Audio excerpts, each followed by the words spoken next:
আজকে যে বিজ্ঞপ্তি সম্পর্কে এই ভিডিওতে আমরা আলোচনা করছি, যেখানে দেখো দ্য হাইকোর্ট অ্যাট ক্যালকাটা অর্থাৎ কলকাতা হাইকোর্টের তরফ থেকে নতুন বিজ্ঞপ্তি জারি হয়েছে, যেখানে টোটাল ভ্যাকেন্সি রয়েছে 291টি এবং এখানে লোয়ার ডিভিশন অ্যাসিস্ট্যান্ট পোস্টে নিয়োগ করা হচ্ছে। পুরোপুরি পার্মানেন্ট এবং সম্পূর্ণভাবে সরকারি চাকরি রয়েছে এবং যেখানে তোমরা উচ্চ মাধ্যমিক পাস কোয়ালিফিকেশন অ্যাপ্লিকেশন করতে পারবে। দেখো এখানে বিভিন্ন ক্যাটাগরি ওয়াইজ কিন্তু ভ্যাকেন্সিগুলি দেয়া রয়েছে। এখানে টোটাল ভ্যাকেন্সি রয়েছে 291টি। তো সেক্ষেত্রে প্রত্যেকটি ক্যাটাগরির ক্যান্ডিডেট এখানে সুযোগ পাচ্ছ অ্যাপ্লিকেশন করার জন্য। আর দেখো এখানে বেতনের ক্ষেত্রে তোমাদের জানিয়ে রাখি, লেভেল 6-এর বেতন পাবে। লেভেল 6-এর বেতন হচ্ছে 22,700 থেকে 58,500 প্লাস সরকারিভাবে যে সমস্ত অ্যালাউন্সগুলো পাওয়া যায় সেগুলো প্রত্যেকটি তোমরা কিন্তু পেয়ে যাবে। অর্থাৎ ডিএ, এইচআরএ থেকে শুরু করে আরও বিভিন্ন অ্যালাউন্সগুলো তোমরা কিন্তু পেয়ে যাবে। সম্পূর্ণভাবে সরকারি চাকরি রয়েছে। যেখানে দেখো শিক্ষাগত যোগ্যতার ক্ষেত্রে শুরুতেই বলা হচ্ছে must have pass in higher secondary examination, অর্থাৎ তোমাদেরকে উচ্চ মাধ্যমিক পাস কিন্তু হতে হবে। এবং দ্বিতীয় ক্রাইটেরিয়া বলা হচ্ছে must have knowledge in the vernacular of the state, অর্থাৎ সেই রাজ্যের স্থানীয় ভাষা কিন্তু জানতে হবে। বয়সের লিমিটের ক্ষেত্রে 18 থেকে 40 বছর পর্যন্ত অ্যাপ্লিকেশন করতে পারবে, যেখানে 1 জানুয়ারি 2024 ডেট অনুযায়ী বয়সের লিমিট ক্যালকুলেট করা হবে। জেনারেল ক্যাটাগরিতে 18 থেকে 40, কিন্তু যদি তুমি এসসি এসটি হয়ে থাকো তাহলে 5 বছরের ছাড় পেয়ে যাবে। যদি তুমি পিডাব্লিউডি হয়ে থাকো তাহলে সর্বোচ্চ এখানে 45 বছর পর্যন্ত অ্যাপ্লিকেশন করতে পারবে। তো সেক্ষেত্রে তুমি কোন ক্যাটাগরিতে অ্যাপ্লিকেশন করছো সেই ক্যাটাগরি ওয়াইজ কিন্তু বয়সের ছাড়গুলো রয়েছে।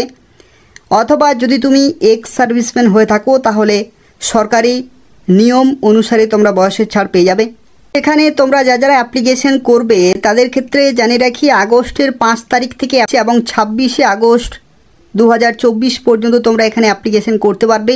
এবং দেখো এখানে তোমাদের পরীক্ষার যে অ্যাডমিট কার্ড বা তার সাথে পরীক্ষা কবে হবে সেই সম্পর্কিত যে ডেটগুলি রয়েছে সেগুলি কিন্তু পরবর্তী ক্ষেত্রে এদের অফিসিয়াল ওয়েবসাইটে জানিয়ে দেওয়া হবে। প্রথমেই তোমাদেরকে এদের অফিসিয়াল ওয়েবসাইটে যেতে হবে এবং অ্যাপ্লাই অনলাইন অপশানে কিন্তু ক্লিক করতে হবে, ফর্মটি ফিল আপ করতে হবে, নির্দিষ্ট ফি পেমেন্ট করতে হবে এবং তারপরে তোমরা ফাইনালি সাবমিট করতে পারবে। এবং তারপরে প্রিন্ট অ্যাপ্লিকেশনে ক্লিক করে তোমরা অ্যাপ্লিকেশন ফর্মটি কিন্তু প্রিন্ট করতে পারবে। এটা হচ্ছে লিঙ্ক রয়েছে, এই নির্দিষ্ট লিঙ্কে গিয়ে তোমরা সরাসরি অ্যাপ্লিকেশন করতে পারবে, অথবা ক্যালকাটা হাইকোর্টের অফিসিয়াল ওয়েবসাইট থেকেও তোমরা এই নির্দিষ্ট লিঙ্কে যেতে পারবে। এবং এই ভিডিও ডেসক্রিপশন বক্সে আমি লিঙ্ক দিয়ে দেবো, সেখান থেকে সরাসরি তোমরা অনলাইনে অ্যাপ্লিকেশন করতে পারবে। কয়টি ধাপের মাধ্যমে এখানে নিয়োগ করা হচ্ছে সেই সম্পর্কে এরপর আমরা আলোচনা করব। সিলেকশনের ক্ষেত্রে অর্থাৎ যে সিলেকশন প্রসেস রয়েছে, যেখানে প্রথমেই তোমাদের হবে প্রিলিমিনারি স্ক্রিনিং টেস্ট, অর্থাৎ এটা হচ্ছে ফেজ 1-এর পরীক্ষা রয়েছে, প্রথম পরীক্ষা, প্রথম ধাপ।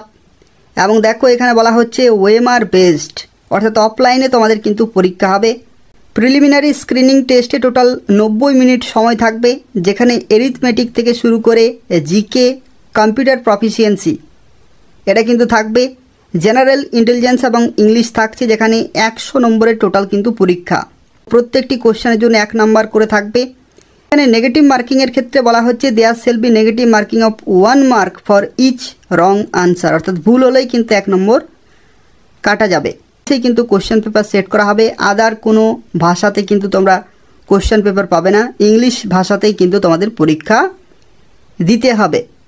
যে ফেজ 1 পরীক্ষা হবে সেই পরীক্ষার ক্ষেত্রে 50% নম্বর কিন্তু তোমাদের পেতেই হবে, তাহলে তোমরা ফেজ 2 পরীক্ষার জন্য ডাক পাবে। অর্থাৎ ফেজ 1 পরীক্ষাতে 50% নম্বর হচ্ছে কোয়ালিফাইং বা কাট অফ এখানে পার্সেন্টেজ রয়েছে, এবং সেই পার্সেন্টেজ যদি তোমরা তুলতে পারো তাহলে ফেজ 2 পরীক্ষায় তোমরা কিন্তু ডাক পাবে। এবং দেখো এখানে যে টোটাল ভ্যাকেন্সি, সেই ভ্যাকেন্সি 10 গুণ ক্যান্ডিডেটদেরকে কিন্তু ডাকা হবে ফেজ 2 পরীক্ষার জন্য। এবং যারা ফেজ 2 পরীক্ষা দেবে তাদের ক্ষেত্রে দেখো এখানে টোটাল 3টি সাবজেক্টে পরীক্ষা হবে।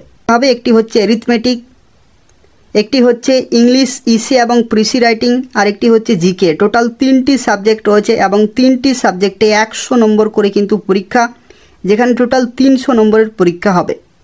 3 ঘন্টা কিন্তু সময় থাকবে ইন সিঙ্গেল সিটিংয়ে। কোয়ালিফাইং মার্কসের ক্ষেত্রে একটি অত্যন্ত গুরুত্বপূর্ণ তথ্য এখানে কিন্তু দেওয়া রয়েছে, যেখানে বলা হচ্ছে প্রত্যেকটি সাবজেক্টে তোমাদের 40% নম্বর কিন্তু মিনিমাম পেতেই হবে এবং তার সাথে সাথে এই 3টি সাবজেক্ট মিলিয়ে 50% নম্বর কিন্তু হতে হবে। এগুলো হচ্ছে কোয়ালিফাইং মার্কস। অর্থাৎ এখানে বলা হচ্ছে যারা পাস করবে তাদেরকে ডাকা হবে ফেজ 3 জন্য, যেটা হচ্ছে ভাইবা। এবং ফেজ 3 এর ক্ষেত্রে দেখো এখানে ভাইবা তোমাদের হবে 100 নম্বরের। মেন পরীক্ষা হবে এবং ভাইবা হবে। এই দুটি পরীক্ষার যে প্রাপ্ত নম্বর সেই নম্বরের ভিত্তিতেই কিন্তু তোমাদের ফাইনাল মেরিট লিস্ট তৈরি করা হবে। অ্যাপ্লিকেশন ফি এর ক্ষেত্রে তোমাদের জানিয়ে রাখি, যদি তুমি এসসি ক্যান্ডিডেট হয়ে থাকো for the state of West Bengal, পশ্চিমবঙ্গের ক্ষেত্রে যারা এসসি ক্যান্ডিডেট তাদের ক্ষেত্রে 400 টাকা পেমেন্ট করতে হবে, অথবা যদি তুমি এসটি হয়ে থাকো তাহলে 400 টাকা কিন্তু পেমেন্ট করতে হবে। আর আদার্স ক্যাটাগরির ক্ষেত্রে অর্থাৎ জেনারেল অথবা যদি তুমি ওবিসি হয়ে থাকো বা যদি তুমি পিডাব্লিউডি হয়ে থাকো, বাকি যতগুলি ক্যাটাগরি রয়েছে প্রত্যেকটি ক্যাটাগরির ক্ষেত্রে তোমাদের কিন্তু 800 টাকা পেমেন্ট করতে হবে। পরীক্ষার সেন্টারও কিন্তু দেওয়া রয়েছে। জোন 1 এর ক্ষেত্রে দেখো এখানে কলকাতা, হাওড়া সদর, চুঁচুড়া, বর্ধমান সদর এবং মেদিনীপুর সদর রয়েছে। আর জোন 2 এর ক্ষেত্রে দেখো শিলিগুড়ি, জলপাইগুড়ি টাউন এবং কলকাতা কিন্তু রয়েছে। অর্থাৎ বিভিন্ন লোকেশনে কিন্তু পরীক্ষা সেন্টার রয়েছে। ডেট, টাইম এবং ভেন্যু অর্থাৎ কোথায় পরীক্ষা হবে, কবে হবে এবং কখন হবে সেই সংক্রান্ত তথ্য কিন্তু তোমরা এদের অফিসিয়াল ওয়েবসাইটে পেয়ে যাবে পরবর্তী ক্ষেত্রে। কিন্তু দেখো এখানে একটি তথ্য বলা হয়েছে, phase 1 examination shall be commence from 12টা থেকে 1:30 পর্যন্ত কিন্তু পরীক্ষা হবে। অর্থাৎ এই নির্দিষ্ট সময়ে পরীক্ষা হবে, কিন্তু কবে হবে এবং কোথায় হবে সেই সংক্রান্ত তথ্য তোমরা কিন্তু অ্যাডমিট কার্ডে জানতে পারবে। এই হচ্ছে আজকের একটি গুরুত্বপূর্ণ সরকারি চাকরি বিজ্ঞপ্তি, যেখানে তোমরা উচ্চ মাধ্যমিক পাস কোয়ালিফিকেশন অ্যাপ্লিকেশন করতে পারবে। পুরোপুরি পার্মানেন্ট সম্পূর্ণভাবে সরকারি চাকরি রয়েছে এবং তোমরা পশ্চিমবঙ্গের প্রত্যেকটি জেলা থেকে অ্যাপ্লিকেশন করতে পারবে এবং আগস্টের 5 তারিখ থেকে 26 তারিখ পর্যন্ত তোমরা কিন্তু সময় পাবে। এই নির্দিষ্ট সময়ের মধ্যে অ্যাপ্লিকেশন করে দেবে। আর এই ভিডিও ডেসক্রিপশন বক্স থেকে তোমরা অ্যাপ্লিকেশন করার লিঙ্ক পেয়ে যাবে, সেখান থেকে তোমরা সরাসরি অনলাইনে অ্যাপ্লিকেশন করতে পারবে। তবু যদি কোনো প্রশ্ন থাকে তাহলে অবশ্যই কমেন্ট করে জানাবে। ধন্যবাদ।